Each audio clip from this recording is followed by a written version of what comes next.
Welcome, everyone. We are now getting started. This is going to be an interesting episode, an interesting stream, because we're going to do a live podcast recording. I'm going to be doing my podcast for my Not Done Yet podcast, and I'm going to do it using the audio from this live study session. And we're going to open it up by the end for you guys to be asking questions. And if I see questions along the way that I want to answer or respond to, comments that I want to respond to, then I can do that, because we're recording the audio, we're streaming it to YouTube, TikTok at the same time, and we're going to go through the podcast stuff. So you guys, I've been trying to promote the podcast here, and I've been trying to promote this on the podcast. So I want to give you both sides a sense of what the other one is getting. So that's what we're doing right now. So the first thing I want to do is talk about what we've done this last week, get some updates, remind us what I've been doing. So since the last podcast, we've done a bunch of morning study sessions. We've done ones on Rene Girard. There was an entire morning study session just on Rene Girard. There was another one entirely about dispensationalism. That one I thought was interesting because it really tied into some misconceptions. The idea that there are these different time periods of dispensations that God uses, and he has these different rules. And that's kind of the obvious part, but the part that's slipped in there as part of that story is that they take the Bible, dispensationalists take the Bible very literally. And therefore, they believe in a pre-tribulation rapture. And of course, I don't agree with that. I take the Bible just as literally as anyone. And I think it's completely bogus. So we did a study of that. The Rene Girard one was interesting. We looked at his book, which I recommended last time, Things Hidden Since the Foundation of the World. I recommended that on the podcast last time. And then we actually did a study of it on the morning live study session. Now I'm showing my YouTube page on the stream here on YouTube. So you can see I've also uploaded clips of my own videos. And I think this is an important thing I want to keep doing. It's fun and it's useful. You take part of a lecture that I did in the past, one of these morning study sessions. You just take 60 seconds from it. That's what it allows you to do. You clip that out as its own video, and then you can just go watch that 60-second clip, and I can put text on the screen. It's a lot like a TikTok video. And of course, I'm pretty good at that, so I think that's a useful thing to be doing on YouTube. And they're getting some decent views. We did one on pacifism. You guys might remember that. Started this week. We did one on Christian nonviolence. And I think that was a 2-hour, 12-minute discussion. But I went through so much evidence proving that Christians are not supposed to defend themselves. We are not supposed to get weapons. We are supposed to be like sheep. We're supposed to carry our cross. We have no justification for violence, even if it's to defend ourselves. So that one is quite important. I went back and looked at the lectures that I did on the marriage theme. Last year, I think it was, I did YouTube lectures, and I did a couple just on the marriage theme. And I got some really important discoveries there as I was researching it, as I was putting the lecture together. And so I've got two separate clips there. One is about how the ancient form of marriage was almost like a business model, because your children belonged to you as the father. Everybody who lived in your household was your property. And so when you allowed them to marry somebody else, there was an aspect there of, I'm going to basically sell my daughter to somebody who wants to marry her. I'm going to give her gifts as she's going, but I'm going to get something in exchange. And then if you have a bunch of daughters and you sell them off to rich men, they each give you something and your family's connected with their family. And so now you prosper more if you have beautiful daughters. And so having a lot of wives and having a lot of daughters, you're basically producing commodities that are in demand. You know, rich men want to have beautiful daughters. And so that's something that most people today don't even think of, but it's taken for granted as the basis of the ancient biblical worldview.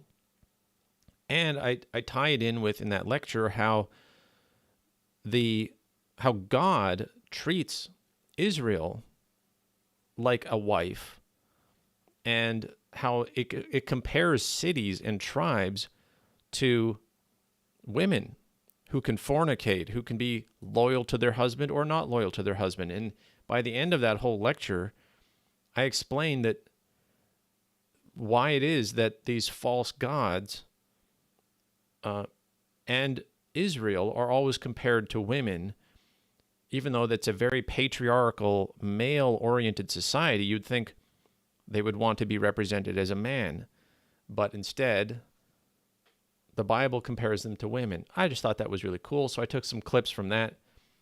I also explained how, in the second clip here, how the father, there was no government even. These were tribal people who just wandered around in a land. They might claim territory. They might mark it out like, you know, Abraham did. He marked it out. But there's no government, right? So the father, the head of the household, is the king. He rules. He decides who dies, who lives, who gets blessed, who gets cursed. And again, how crazy that is from our modern point of view, where the father is basically, as I say in this clip, always one bad week away from being divorced and losing everything, losing his kids. And so really the historic biblical worldview is so different from today that I just think it's important to recapture that point of view and then look at the marriage themes, not go in with today's modern point of view and then look at something like the marriage theme in the Bible. That's ridiculous, because we've got it all so far from what God originally was doing. We also looked at, in one of these morning study sessions, a 1882 Cambridge commentary Bible, which was written from Christian points of view, from different scholars. That one was interesting for me, even though I didn't know what to expect going in. We learned some stuff about Genesis and how people in 1882 were already dealing with stuff like the Big Bang and evolution. And they're writing these commentaries on Genesis, trying to decide how much to give that credit. And then we did a study of the Book of Enoch and the reasons why the Book of Enoch are not, the books of Enoch, there's actually multiple, are not in the Bible. And it's not a conspiracy. It's just that it's not worthy to be in the Bible for all these different reasons. So I want to remind everyone that I have a link tree. This is what it looks like if you're watching on YouTube. You can see what it looks like. We've got links to my books, my YouTube channel, my Substack, where I write articles, and my podcast, my Discord server, Twitter, TikTok, and Telegram. So everything you want to find basically is right there. It's a very convenient way of quickly getting to something if you want to check out my work somewhere else. That's Linktree/Wolfpox. And the way that they do the link in Linktree is linktr.ee. There's no .com. It's just linktr.ee/Wolfpox. So I encourage you guys to use that. Right now, somebody asked in the chat here, because we're doing this live, if this is a recap. It's starting with a recap. Then we're going to get into some newer stuff. So as part of the recap, one of the updates, is I did another TNT radio guest spot with Professor Morich. The Hervoy Morich Show. You can see it here on the screen. Terry Wolf on the Hervoy Morich Show, October 12th, 2022. It has 210 downloads, which is a pretty decent amount. And it's an hour long. We get into some interesting geopolitical topics because that's not a religious podcast. That is a news and geopolitics podcast. This Hervoy Morich is a professor of diplomacy, I believe. He lives in Mexico, but he grew up in Europe. He lived in America. He's lived in Kazakhstan. He's been all over the world. He's very intelligent.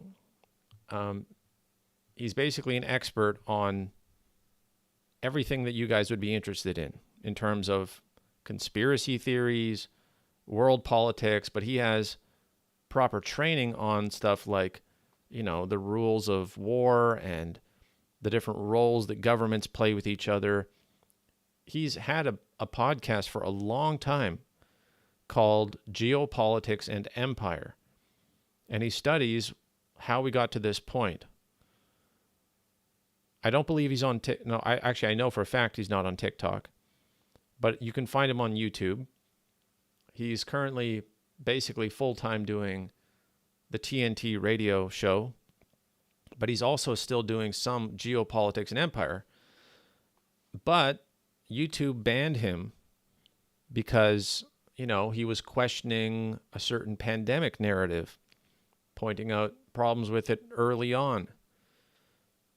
So TNT radio is very much about free speech and about liberty and exposing fake narratives.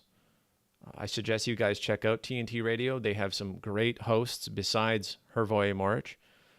But I'm lucky enough to be friends with Hervoy Morich, even though I'm not an expert. I'm just an author and a Christian and a guy who's paid attention to a lot of this stuff, and me and him get along.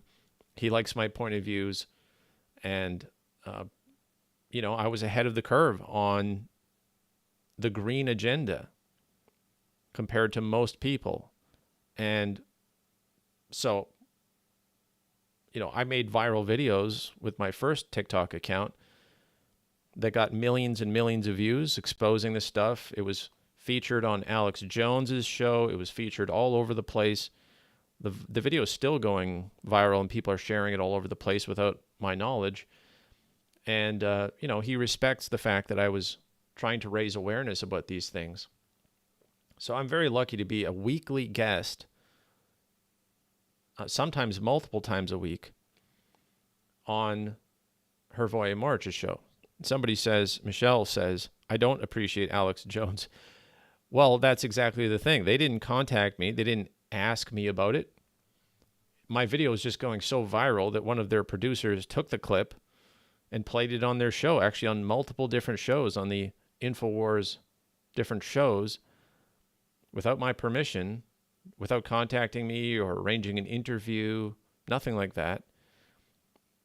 And I found out about it because people are like, hey, did you know that your stuff is on Alex Jones's show? And I was like, no. But it was. And it was one of the videos I made warning about climate lockdowns. And Michelle is asking here if it's against the law It's certainly not against the law to use clips of things in a news broadcast. And Alex Jones's shows are considered news broadcasts with commentary.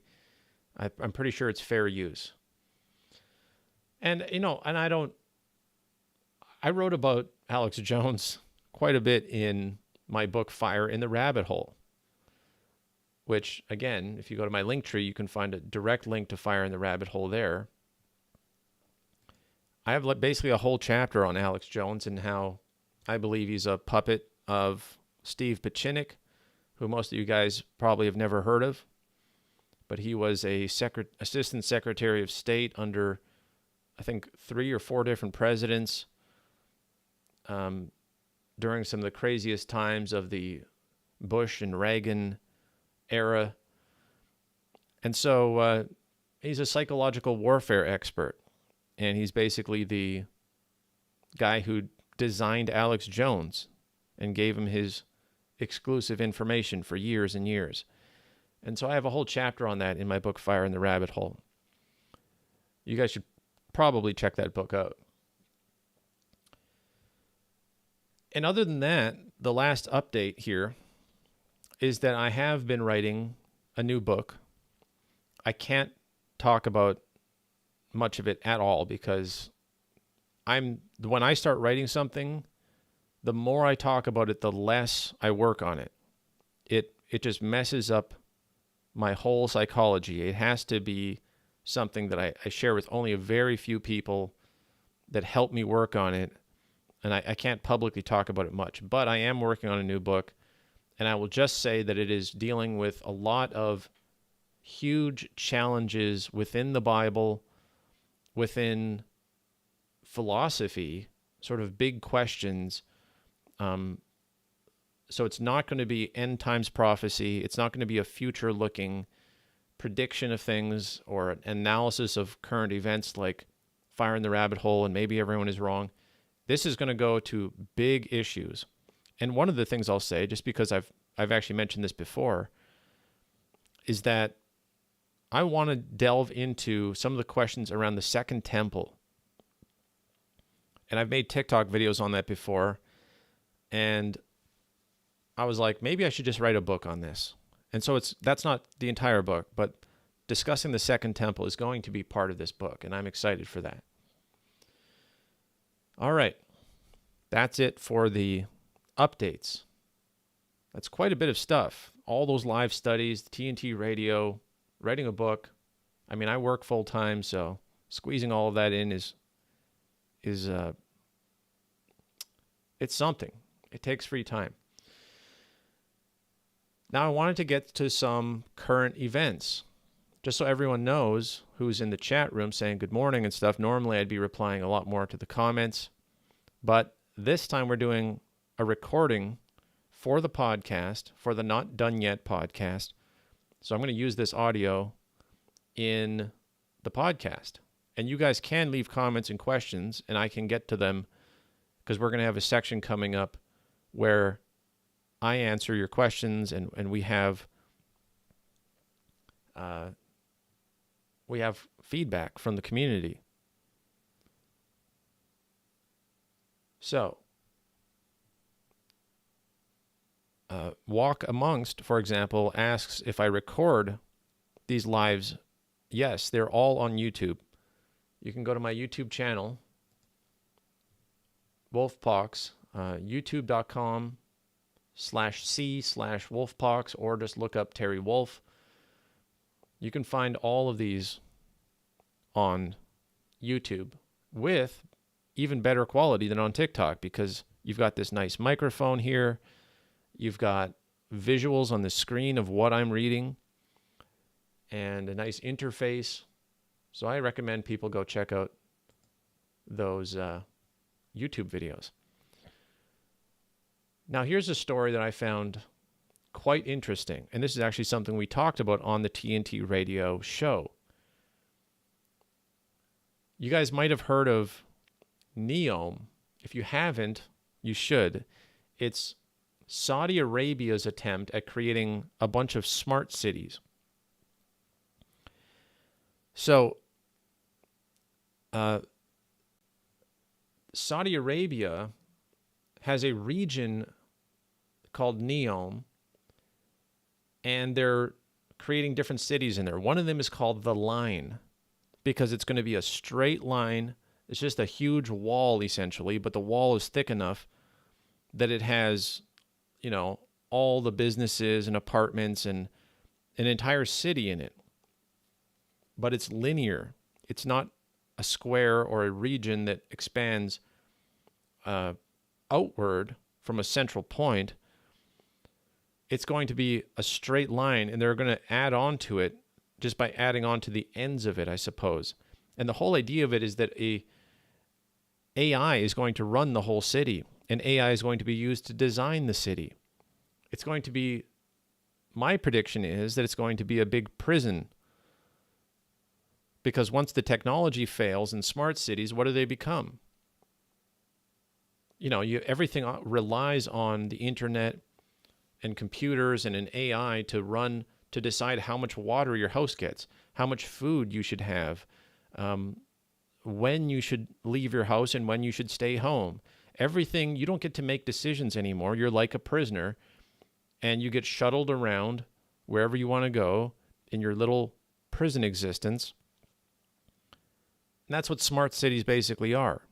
There's another smart city that Saudi Arabia is working on in the Neom region called Octagon. And it's a big octagonal shape that is on the coast. And I believe the thing there is that all the streets are water. So you use water to get around. So you don't have cars. And then there's some other one that they're creating yet. And so anyway, Saudi Arabia is pouring billions upon hundreds of billions of dollars of oil money into these smart cities. And they're promoting AI to do it. I actually wrote articles on my Substack, which again you can find on my link tree, on this global AI summit that the Crown Prince of Saudi Arabia was funding. And all these experts from around the world in AI went there, and they were talking about AI and the challenges of implementing it and the ethics of it, how to make it so that it doesn't turn out to be a dystopia, if you can believe that. And so in my Substack, I actually go and point out actual clips from the conference that you can find online where they say really creepy stuff. Yeah, somebody points out Wall E. It's a lot like that. Once these smart cities break down, they become giant prison systems, is what I expect it to be. But anyway, here's a headline. Neom, Saudi Arabia sentences tribesmen to death for resisting displacement. There were 3 tribesmen, I suppose is what it's saying here, who were arrested in 2020 for opposing their eviction for the development of the $500 billion mega project, The Line, like I said, the smart city. And that place is supposed to be the host of the 2029 Asian Winter Games. And it says a Saudi court sentenced 3 members of the Hawaitat, a tribe forcibly ejected to make way for a $500 billion Neom megacity, to death earlier this month for resisting displacement. A UK-based rights group has reported. They were arrested in 2020 for opposing the eviction, were handed death sentences on October 2nd by Saudi Arabia's specialized criminalized court. And it says Shadli al-Huwaiti is the brother of Abdul Rahim al-Wahaiti, a 43-year-old Tabuk resident who was shot dead by Saudi special forces in April 2020 after protesting the government's eviction orders, including in videos he regularly posted to YouTube. The men's death sentences are only the latest in a series of extreme rulings handed down by Saudi courts to those who have expressed dissent. So this smart city, everything they say is about how it's going to benefit humanity Oh, this is going to be a wonderful future we're going to have because AI is going to rule everything, and we won't have these stupid politicians in the way anymore, representative government, and everybody just fighting for their own survival, and then there's winners and losers. No, everyone will have a perfectly equal existence. You know, like prisoners. Doesn't matter if you go in a millionaire, doesn't matter if you go in a poor person. You get the same mush. You get the same, little cell. You're a prisoner. In prison, everything is equal. So actually, when you hear about these smart cities and you hear about this equity and you hear about equality nowadays, what they're actually setting up is a prison system. In all of this idea of the smart grid and the, renewable energy and sustainability is code word for a big giant prison where you have no freedom. There's no free enterprise. You don't get to decide how you're going to start a business, offer a service. Everything will go through the metaverse, and it will be this little disgusting existence in within 5 minutes of where they station you. That's where you're going to be allowed to walk. And of course, if you do anything wrong, you lose all your social credit system. Your social credit score goes down the toilet. Now you're trapped there. You can't use any of the services. And eventually they kill you. And look at this. People getting sentenced to death just for opposing the eviction. This is how humanitarian they are. Oh yes, come to this wonderful city where all of your dreams will come true and everyone is healthy and happy and smiling. Oh, you don't want to be evicted because you own this land and we're not going to, pay you for it. We're just going to kick you off the land so we can build this disgusting satanic monument to technocracy. All right, we'll just jail you and then kill you. Thank you, Saudi Arabia. Other ones got lengthy sentences, but these three guys are getting killed. One of the quotes here is, it also shows that Crown Prince Mohammed bin Salman sees the international situation and the need for energy as an appropriate environment to pass his unjust sentences at the lowest possible cost. One of the things I pointed out in the Global AI Summit article that I wrote is that there's a Donald Trump-like figure in Saudi Arabia, a real estate developer who goes out of control and, says things he's not supposed to, and except he's even, worse than Trump in the sense that he's now famous for just recently, this year, creating this giant real estate, condos and all these things along this Egyptian coastline, this famous Egyptian coastline. And it's supposed to be this luxury thing. But the way they did it, you change the coastline a little bit, right? And you change all of the tides. So now the tides are completely messed up there and they're destroying the ecosystem. The fish and the reefs and everything are getting all messed up. And the way that the waves are coming in, it's tearing down the infrastructure. It's just causing all this environmental damage. It's not sustainable. But the guy's a Saudi billionaire, and he just pours money into it, and he just ignores it, and he laughs at it.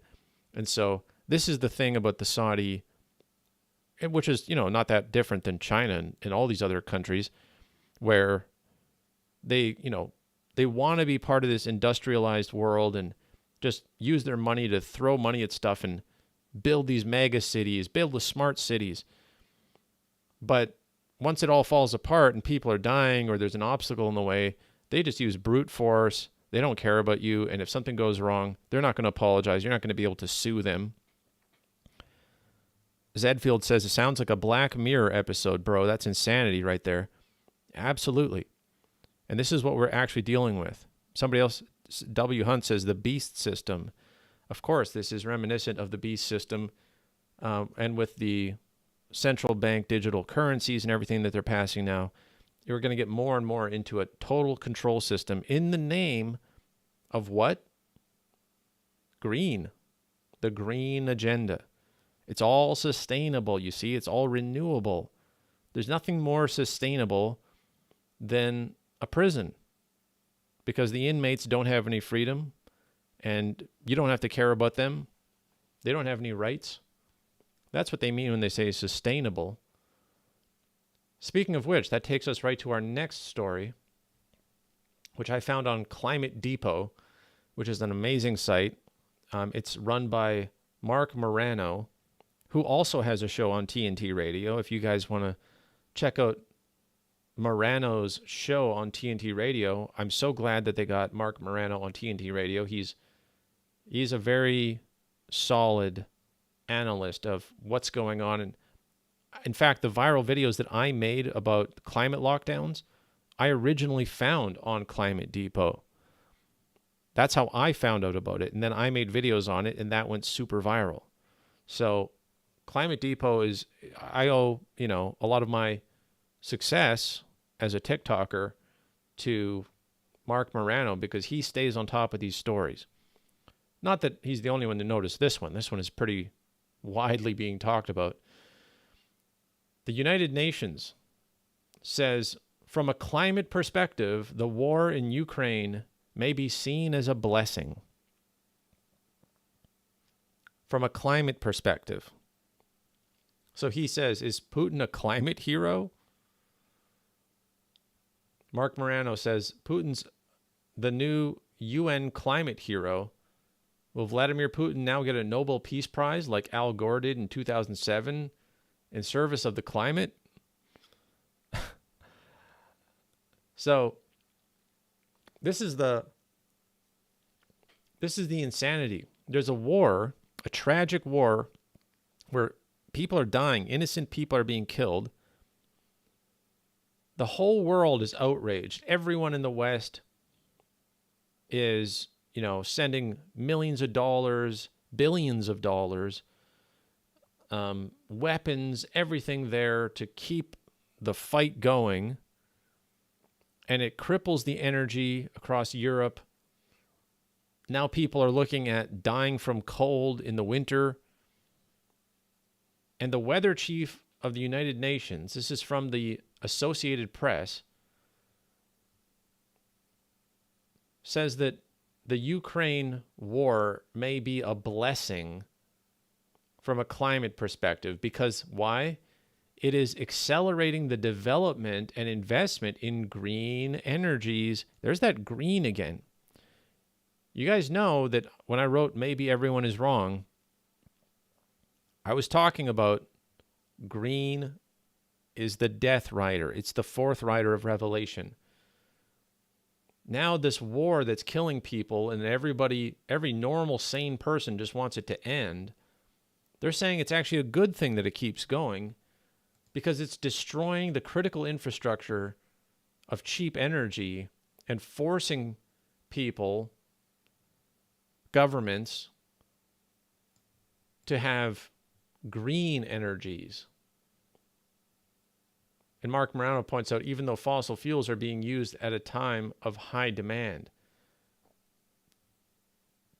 And of course, there's all these places that are firing up coal plants that weren't even using them before, fossil fuels and reserves of fossil fuels and oil that weren't being used before.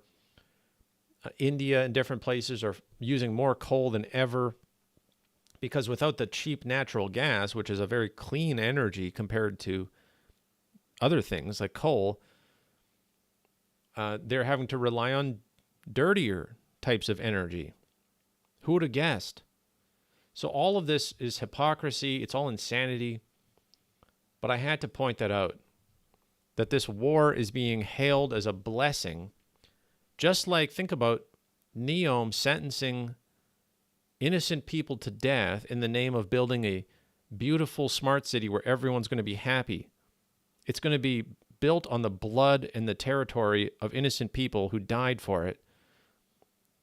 This too, a war where people are being killed and evil is taking place, is a quote-unquote blessing, just because it destroys traditional energy and forces green investment.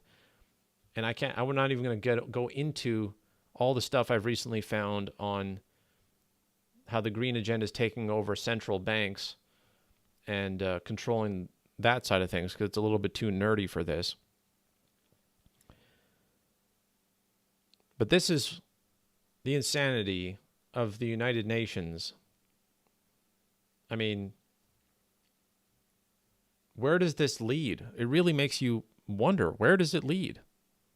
If there was nuclear bombs, if millions of people were being killed, would they just say, oh, finally, less population. That means less carbon. Good. It's a blessing.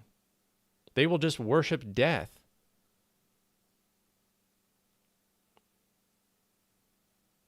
Ashley says the new policies eliminating meat, fossil fuels, quite possibly could cause famine / the Green Rider. Absolutely. That's what I predicted in my book. Maybe everyone is wrong. That's what we've been seeing. They want there to be famine. They want there to be disease, because malnutrition is the number one cause of disease, that and bad hygiene. And if you can't get warm water and you can't get food, it doesn't take much to have everyone get sick. So, User 38 says Soylent Green becomes nonfiction. Soylent Green, I believe, was supposed to be set in 2020 or 2022, wasn't it? It was very recent. It was one of these last 2 years is when in the story, that's when the story takes place. And in that movie, red meat is such a luxury that even just having a little slice of it is like a once in a year celebration. That's what happens in the movie Soylent Green. And everyone's dying from heat. So it's absolutely preconditioning. It's absolutely a movie for programming. And now they're trying to force that illusion onto people and make it seem natural. Make it seem like there really is just a natural heat waves, and this is just climate change. This is due to man-made pollution. We have to stop industry, and we can't eat meat. In Canada, where I live, red meat, beef prices are so insane. It's tripled what it was a couple years ago. And it is something where now people are just avoiding buying it because they can't afford it. They're creating the Soylent Green just by taxation and regulation, and of course, destroying all of the food processing plants and etc.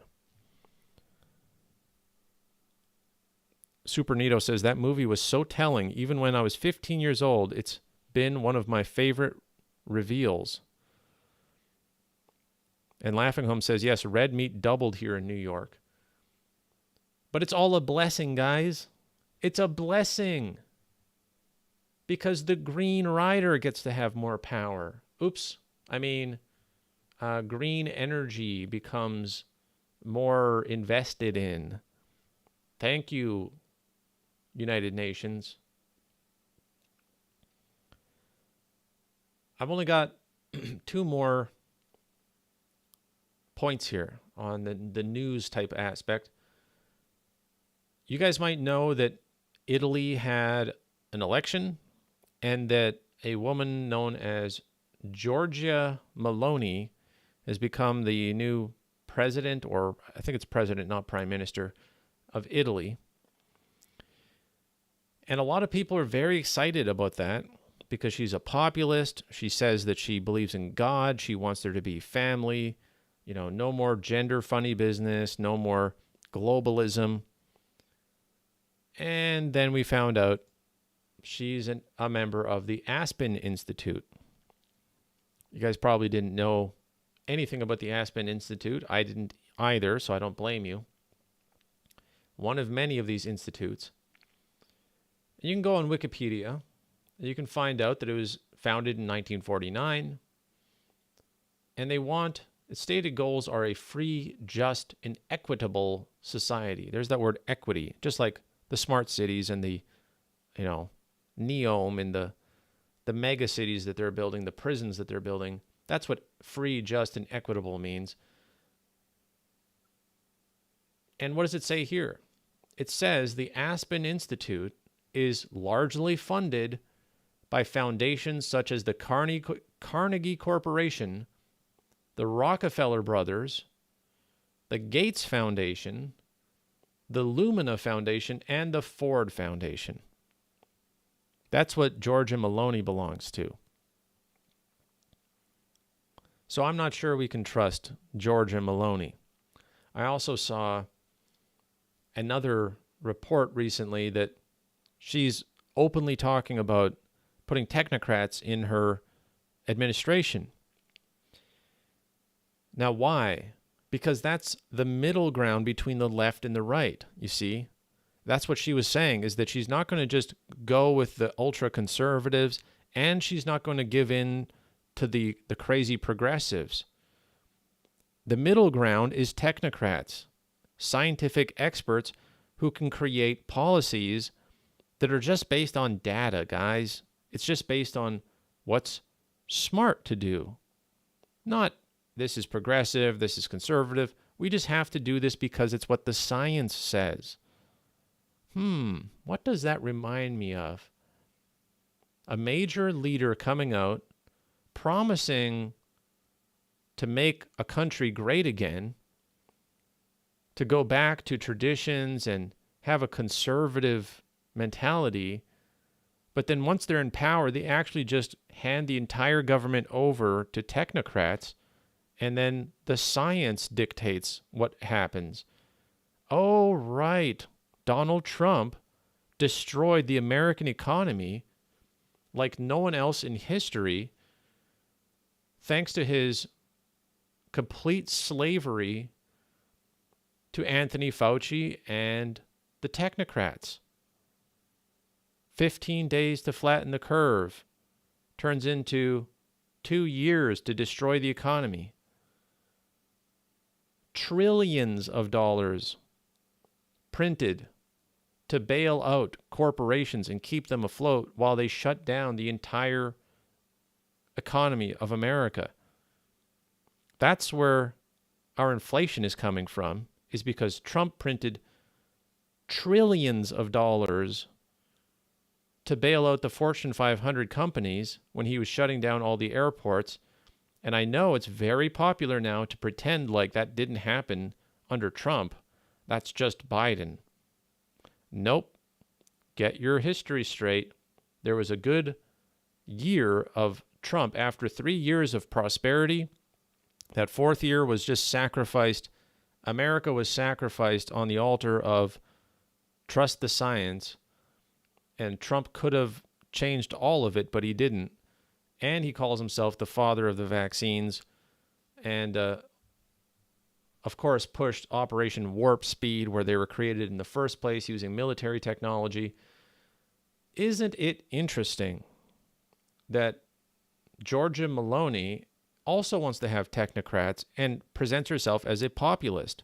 She says all the right things out of her mouth, but then already is saying, yeah, we're actually going to fill my administration with technocrats. So don't be surprised when Italy follows the exact same path. This is the concern nowadays, is that there's only controlled opposition, and they're just going to get better at imitating us. They're just going to get better at disguising themselves. And they're going to laugh and smile and take selfies and have giant rallies. But when it really comes down to it, oops, the World Health Organization said something. The military is telling us we have to create this new project. We have to do something. The technocrats are telling the politician, the populist politician, what to do. Oh, well, I just do what the technocrats want. And that's the middle ground, so that the left and right are getting more extreme and hateful and divisive and useless as a result, because they can't find any sort of intelligent compromise. And the middle ground is guys like Klaus Schwab, Bill Gates, Elon Musk, all these technocrats that are going to come in and promise solutions that are corporate based. They're based on private industry and corporations and these non-government organizations, these NGO foundations, like the Aspen Institute and the Gates Foundation and the Carnegies and the Rockefellers. And it's not going to be representative government at all. It's just going to be populists dancing around like clowns on the stage to distract you while technocrats are running everything and destroying you in the name of sustainability. Now, that's a lot to predict for Georgia Maloney. Maybe she'll actually be a little bit decent. Who knows? But the fact that she's part of the Aspen Institute means I don't trust her. Lastly, before we get to question and answer, if we want to do some question and answer, I found a video from Dr. Michael Brown. I believe he doesn't use his first name anymore, but I believe his name is Michael Brown. He's a Jewish Messianic Christian. He's got some really interesting studies. A lot of what he says is great. Some of what he says, not so much. But he has a very good 23-minute long, basically 24-minute long YouTube video called The Real Truth About the Paleo-Hebrew Script. The Real Truth About the Paleo-Hebrew Script. Now, most of you guys probably don't care about the Paleo-Hebrew, but if you've ever heard of the Bereshit prophecy, I had people telling me about that on TikTok, on social media. What do you think about the Bereshit prophecy? Okay, fine. I look up the Bereshit prophecy. Sounds fishy right off the bat. And it's all about how the first word of the Bible, or in the beginning, or whatever it is, there's something about the first word of the Bible where the word is Bereshit. And if you look at the Hebrew, this is what they say. If you look at the Hebrew, you can actually find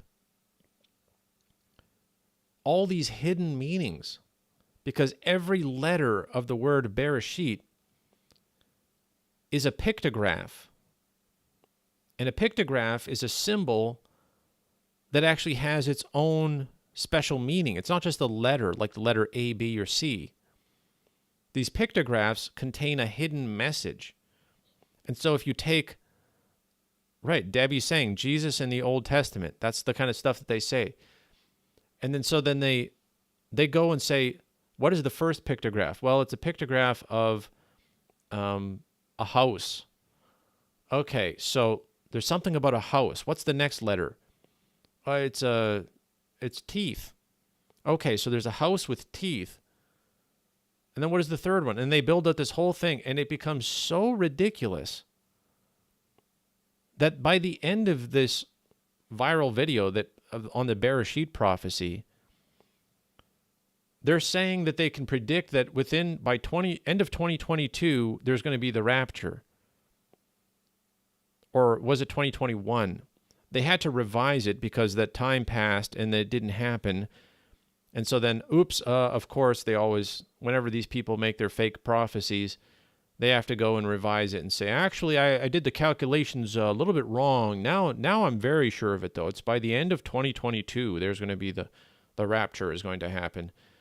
Anyway, Michael Brown here, Dr. Brown, does a very good breakdown of just how insane the pictographs are, and this idea that you can look at these symbols. If I play it here, I think you won't get the audio, so I'm not going to play it. Plus, there's the copyright thing. But I will show some screenshots here on YouTube if you just want to look at it. So the interesting thing is that he actually explains the history of how symbols, languages, and alphabets develop from the original thing is like hieroglyphics, where you're just literally drawing a symbol of what you want to say. So if you want to say that a man, walked to a mountain, you draw a man, you draw legs walking or something like that, and then you draw a mountain. But that over time, and then they have thousands and thousands of hieroglyphics. because you have to literally, everything that you want to talk about, you have to draw separately. But that over time, what they found is that these symbols, these pictures, become syllables. So they just take the first syllable of how you would pronounce that picture. So he has an example here on the screen here of na, sa, su, gal, ki, mu, ma, bi, kam, im. And these are all the first sound that you make when you use one of those symbols. And those become syllables. It's very interesting to me. It's a nerdy thing, but it's interesting. And then over time, that gets replaced with just letters. So it even gets simpler yet.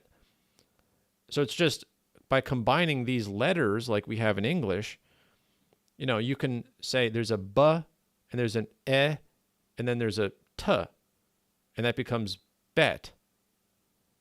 So you don't even have syllables, you just have individual letters. And so language evolves from thousands and thousands of pictures to hundreds of syllables to an alphabet, which is just letters. And Hebrew is the same way. Paleo-Hebrew, at one point, it was borrowed from Mesopotamian language and stuff. And so you have pictures of everything. And you do have a bull's head and a house and a man and a bird and everything. And those literally just mean exactly what they show. This is a bull's head. This is a house. And there's thousands of these symbols. Then over time, that becomes ridiculous to try to write anything that way. So it becomes simpler. And he talked about this wedge-shaped intermediate stage. I don't know that much about it, but he talks about it. And he's an expert on this. He's an actual trained, 30-year expert on Middle Eastern ancient languages. And they become syllables. And then eventually it becomes letters. And he talks about how ridiculous it is to go back and look at those letters and try to read into it the original pictographic meaning. Because by this point, it's just a letter. Even the English language, which borrows from the Greek and the Roman and the Aramaic, these letters don't have meanings anymore. You don't say that A represents, a mountain, even though it's a triangle shape. But maybe originally it was the picture of a mountain. And there was a reason why that was the sound. And so, anyway, I highly recommend Dr. Brown's video called The Real Truth About the Paleo-Hebrew Script. It's a 24-minute long video. It's funny, it's entertaining, it's educational. He does some very good studies, and that's one of them. And that was the last of the sort of news discussions that I wanted to go through. So I'm ready to take questions about anything, anything that we would normally talk about. Theology, biblical scripture, these political things. Debbie asks, is everything debunked? Is that what you say? Everything related to the Bereshit prophecy, yes. That whole style of looking at Hebrew letters and reading meanings into it is bogus, and you should watch the video. Why? Because he's not trying to be mean or just, we all like the idea that you can find some extra meaning by looking at it. And if it was cleverly done and God put it there for a reason and stuff, it would be something we would want to celebrate.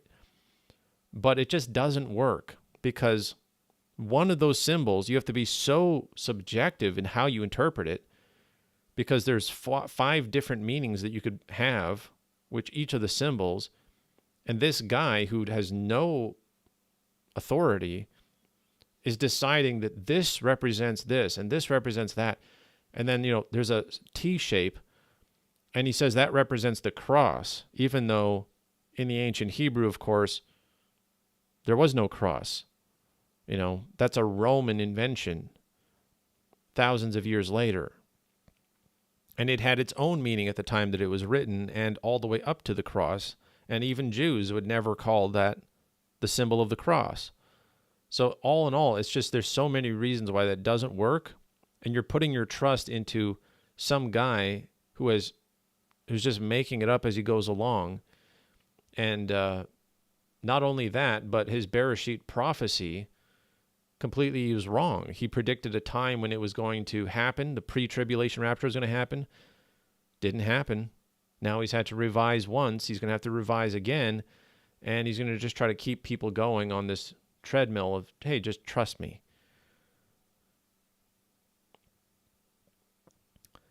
So if you guys have questions, you can ask it. Jose says, what is salvation based on for those who live way before Christ, who are not Jewish and never knew of God? How will they be judged? I think that's a great question. Let's open up the Bible.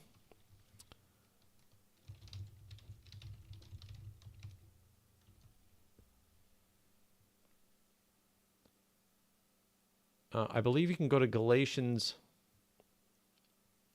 6 for an answer on that.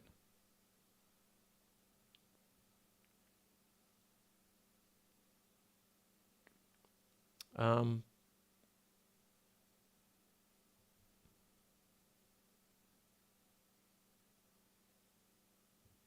it's not. It's not Galatians 6. I'm looking up the verse.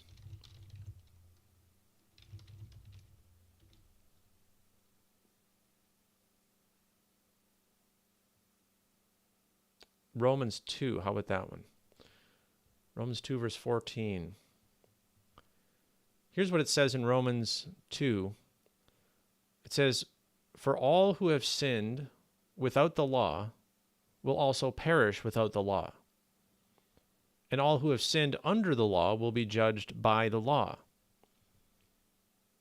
For it is not the hearers of the law who are righteous before God, but the doers of the law that are justified. For when Gentiles who do not have the law,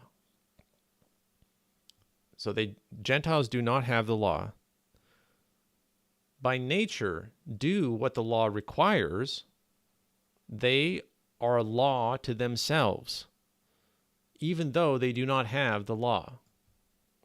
They show that the work of the law is written on their hearts, while their conscience, there's the key part, their conscience also bears witness, and their conflicting thoughts accuse or even excuse them on that day when, according to my gospel, meaning my good news, nothing magical about the word gospel, it just means good news, God judges the secrets of men by Christ Jesus. So anyone who's never heard of the Moses law and never heard of Christ still has a conscience. And that goes all the way back to the Garden of Eden, the knowledge of good and evil. So people who lived before Jesus could very well, God will know their heart, they will be held to a different standard.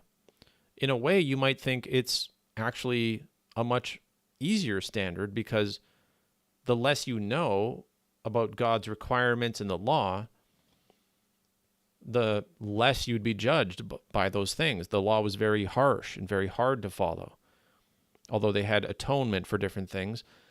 And their own conscience is going to convict them and make excuses, apparently. And so I think what Paul is saying here is pretty clear that on the day when God judges the secrets, so it's not good enough to just what you did outwardly.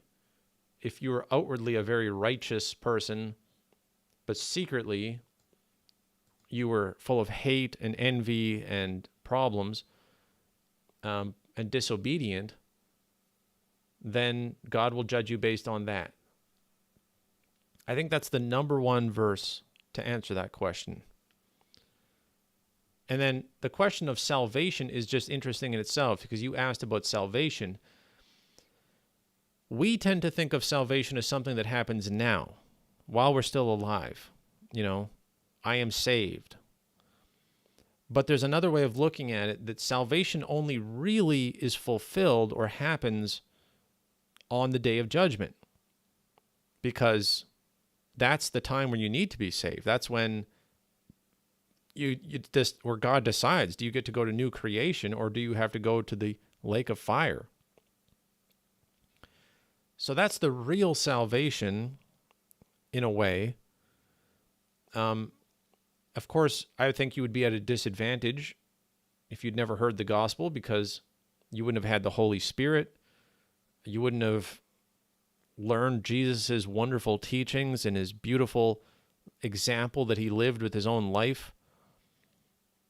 There's many reasons why it's so much easier and better for those of us who have heard the good news of Jesus. But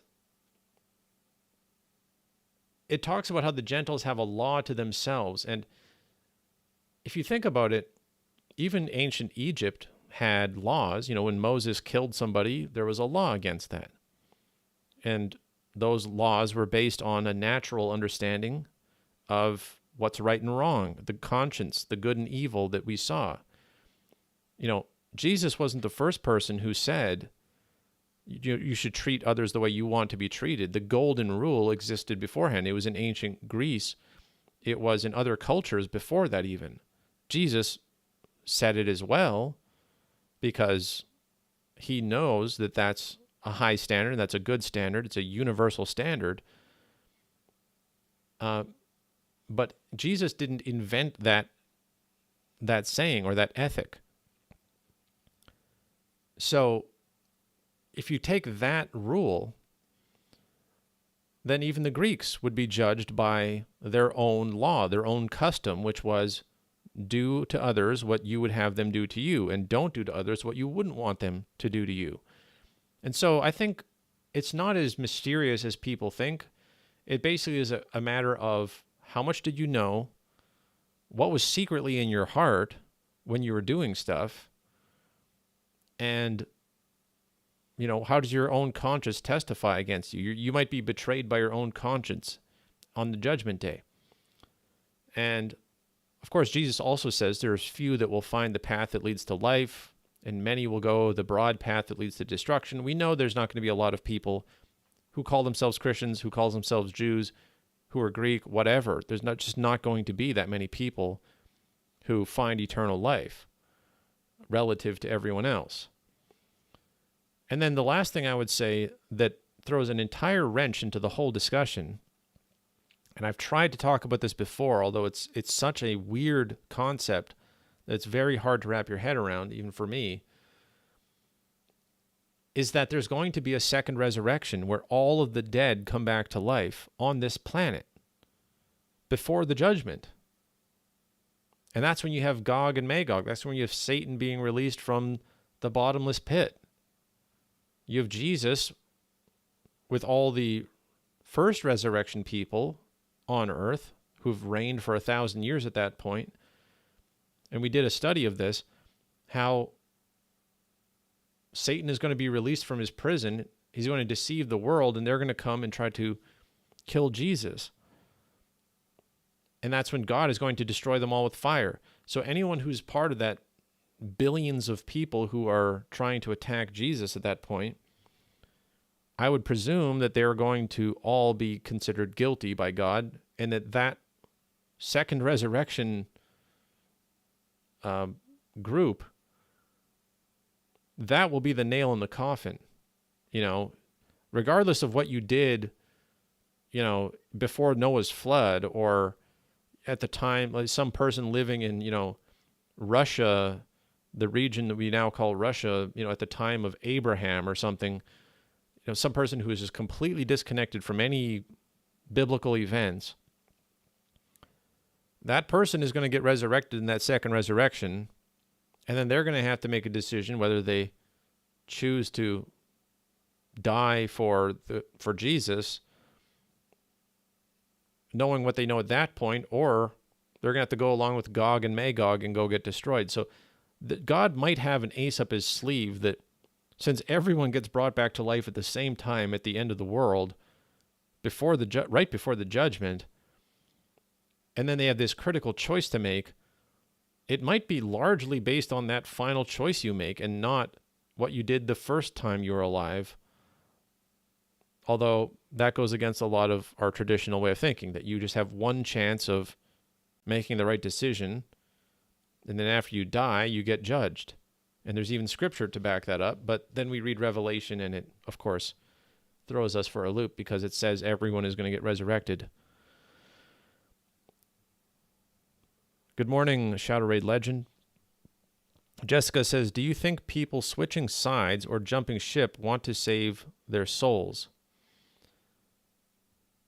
What do you mean by switching sides in this context? Hummingbird asks, do you have time to briefly share your coming into teaching his word and your own walk with Christ?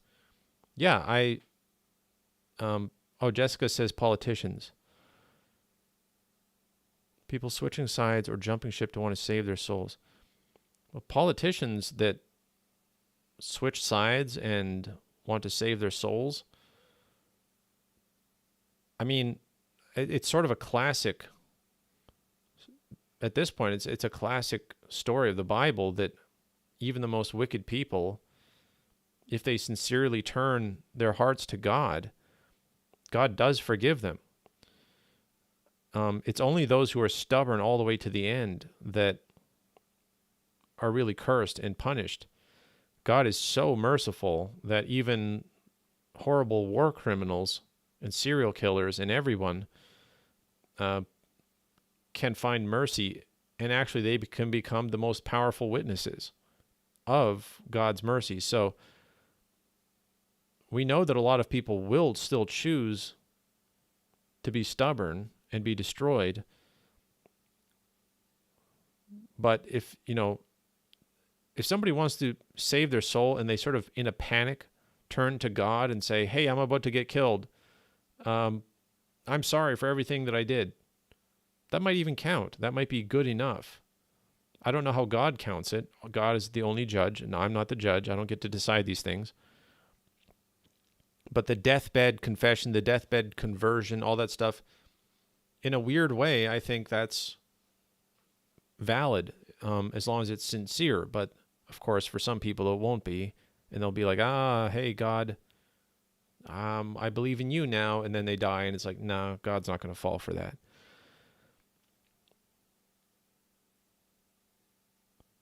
Shadow Raid says, the politicians and other merchant class elite know the cost. That's why most of them won't do it. Somebody asked about my testimony, so I'll just say this. When I was around 13 years old, I was extremely conceited. I believed that I was better than everyone else morally. I thought that I never sinned.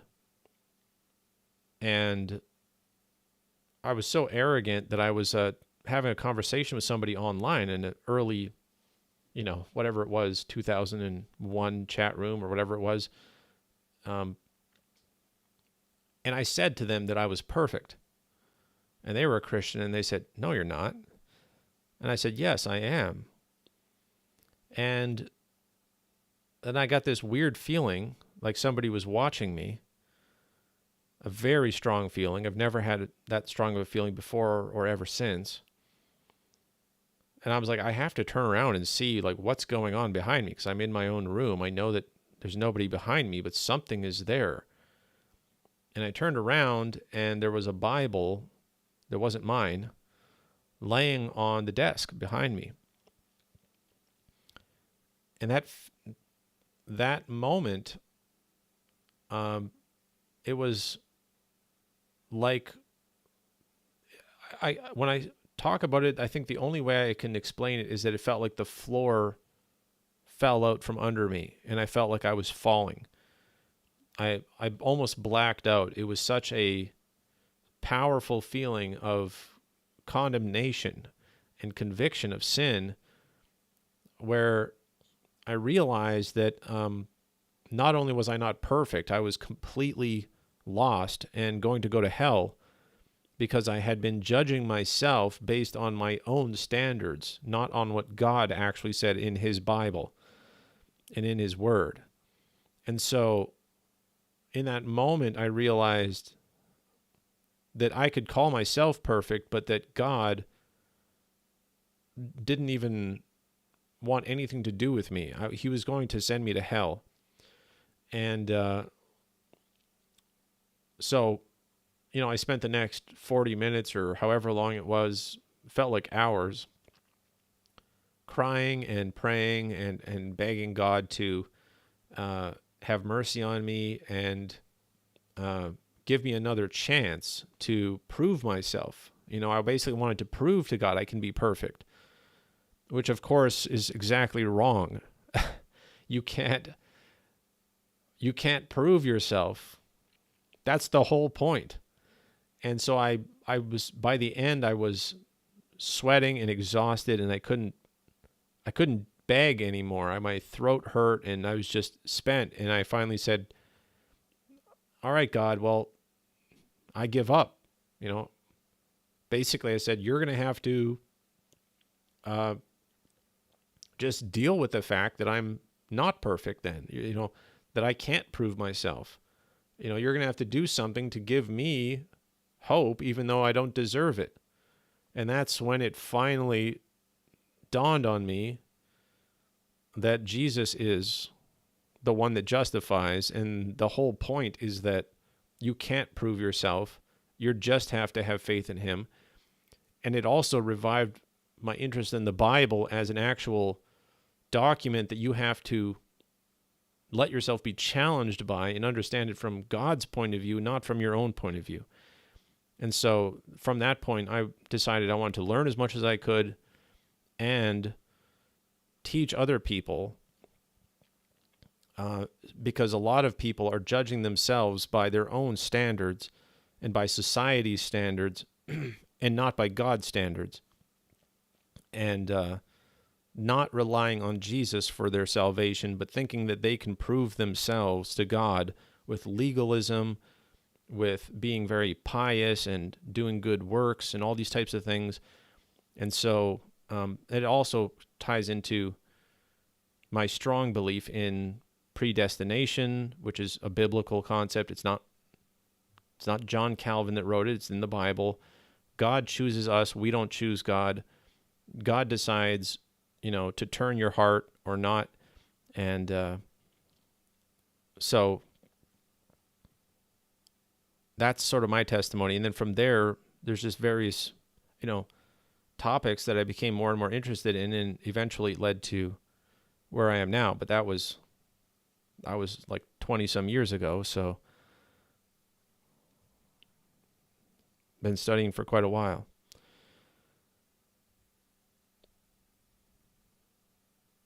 More questions are coming in. We can deal with a couple of them.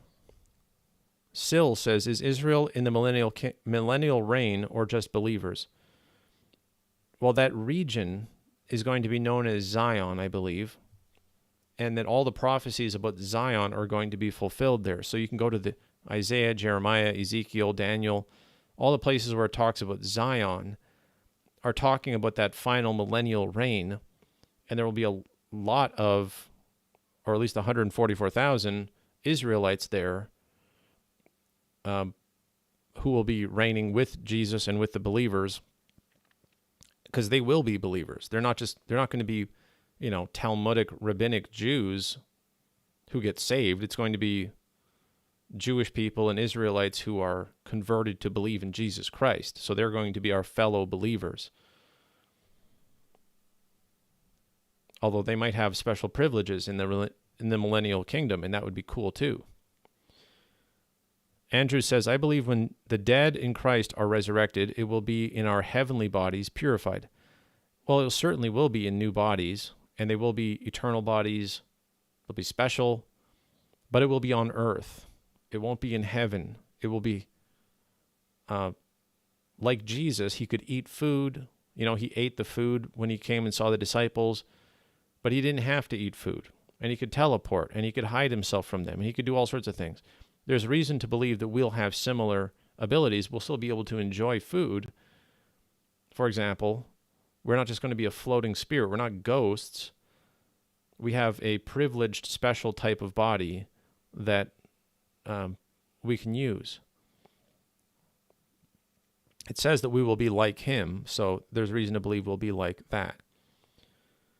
W. Hunt says the thief on the cross is proof along with Paul. If you're talking about how we just need to rely on Jesus and not our own works or anything, then certainly that is absolutely true. It's just by grace. And for me, that was a very hard lesson that I had to learn at that age. And Defenders of Jesus Christ says, works in the Blue Letter Bible is ministry too. So are you anti-works but doing a work by teaching? I don't know what you mean by in the Blue Letter Bible.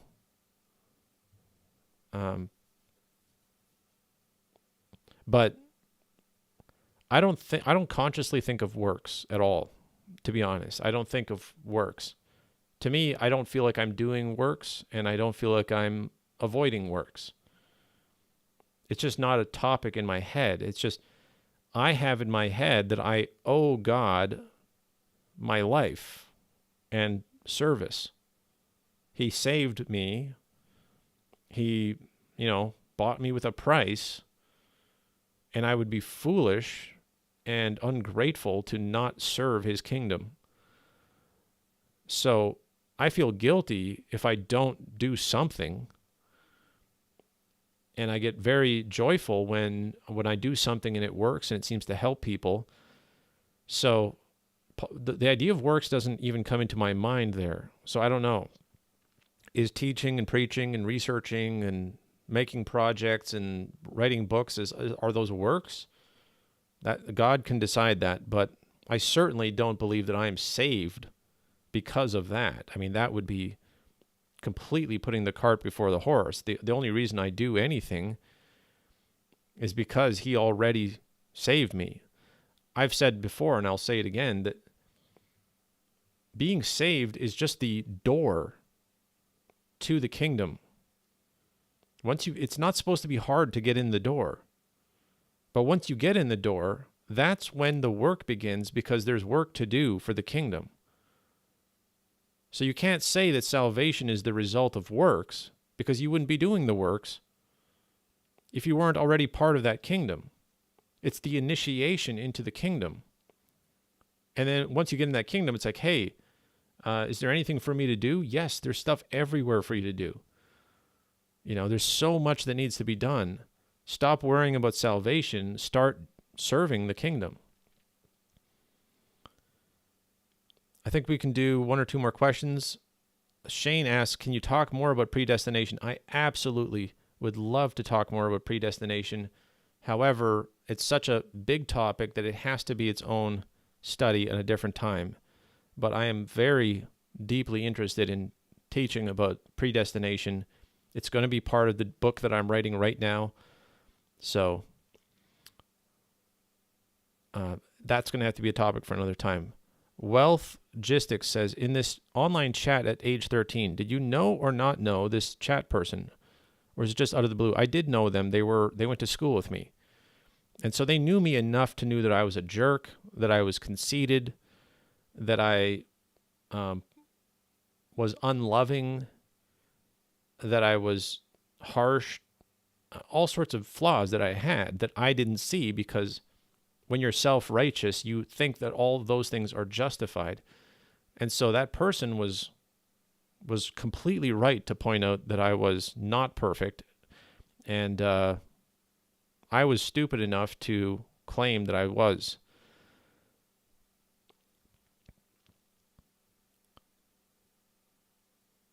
Patsy says, atheist, former Christian, all religions should be illegal.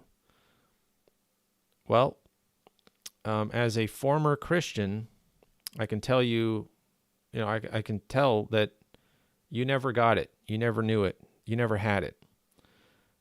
So you are not a former Christian. You are a never Christian.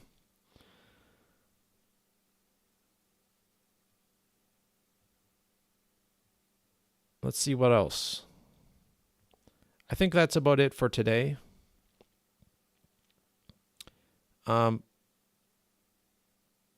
Debbie says, what is the definition of pride in the Bible versus the world vision? That's a good question. We could look up pride here. Might be a nice thing to do.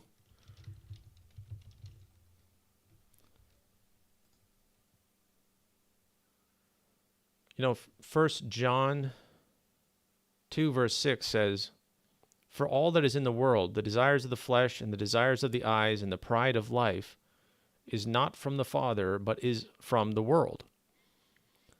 So, the desires of the flesh, the desires of the eyes, and the pride of life are worldly phenomena.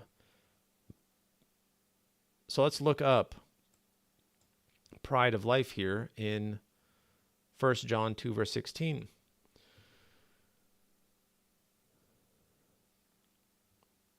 Let's see. Desire of the eyes, the vaunting of the life. Here it says vaunting in the Greek.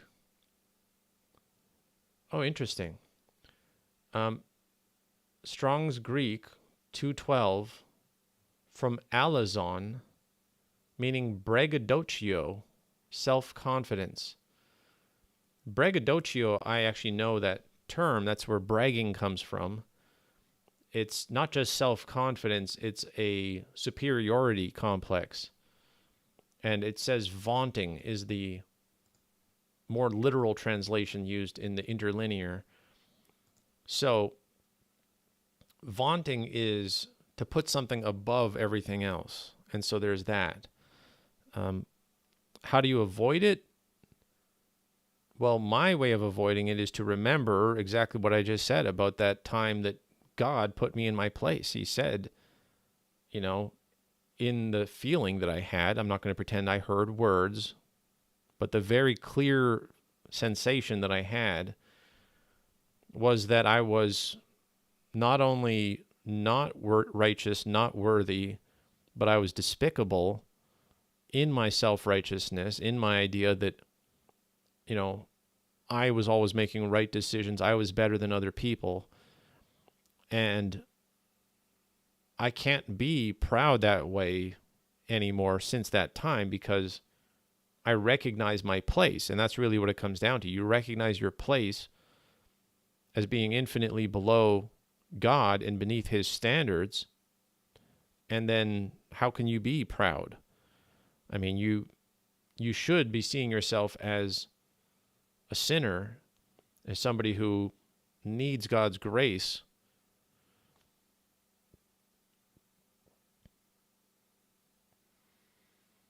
User 99 says, I think the reference to the thief on the cross was a conversion at the moment of death. Oh, right. That is a good point. Yeah, talk about a deathbed confession. We're going to have to, of course, ban the atheist who's just here to try to aggravate people. Guys, that was the podcast. An hour and 24 minutes or so.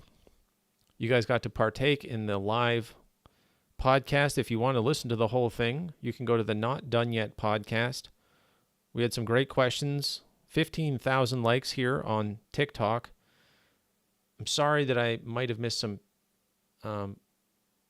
comments, but I thought it was exciting and invigorating. We learned about the Neom death sentence, the Ukraine war being a blessing, Georgia Maloney being part of the Aspen Institute, Dr. Michael Brown on Paleo-Hebrew script. I'm going to recommend to you guys, because I like to give a recommendation on the podcast, that you read Operation Gladio by Paul L. Williams. If you want to get a book, I don't know how expensive it is. I listened to the Audible version, and I will be getting a physical copy. But Operation Gladio is one of the most eye-opening, explosive. Everyone should be talking about it. Everyone. Tucker Carlson, you know, all of your alternative media people, everyone should be talking about this Operation Gladio book. but nobody is. So I'm going to recommend it because it's one of those things. I know it's not going to get as much credit as it deserves. It talks about Pope Francis in there. It talks about Pope Francis and his involvement in the Argentinian death squads in Operation Gladio. And it's not even a religious book. I can't overstate how interesting that book is. Operation Gladio. Andrew asks, are you on YouTube? I am absolutely on YouTube. I'm streaming on YouTube as we speak, and it will be there archived for you to go and enjoy with words on the screen. You know, you can see the stuff, the articles that I was reading, all that stuff, so you get a better experience there.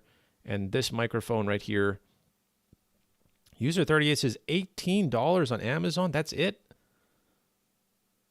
Man, I'm going to have to buy like 3 copies. Of course, that's probably American, and Canadian dollars not worth as much, but still, that's not going to be much money. That's a steal of a deal. Thank you for mentioning that. Okay, guys, that's my recommendation. Thank you very much for participating. I love you guys because you're my fellow brothers and sisters in Christ, and I want to try to help you, and you guys help me. Feel free to check out the podcast, the YouTube channel. Like I had here, the link tree has the links to everything, linktree/Wolfpox. I will see you again next week because this is the end of this week's live study sessions. Monday, I'm going to come back at 6:30 a.m. Central Time if you guys are willing and if God is willing, more importantly. If God allows me to, I'm going to keep doing this. And I think we could talk about predestination. And that's one of the questions. Somebody else asked me a question. What was it? It was on Discord. There was a Discord question about, what was it? The Holy Spirit having influence on how we can tell that the Holy Spirit is moving us versus other spirits, and sort of a discussion of the Holy Spirit. So there's that. So we got some interesting topics lined up for next week. Thank you guys a lot.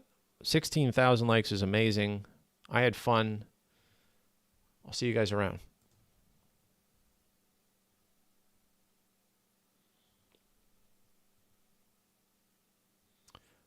David asked, I have so many questions. Is the email the best method? Actually, the email, David, is the worst possible method for contacting me these days because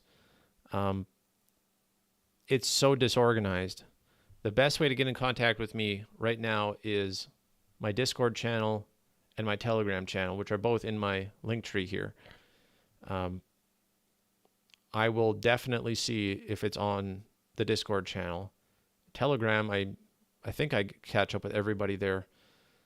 But email, there's just, I have to specially check it, and it gets lost in the weeds there, unfortunately. Email used to be a good way to get in touch with me, but not anymore.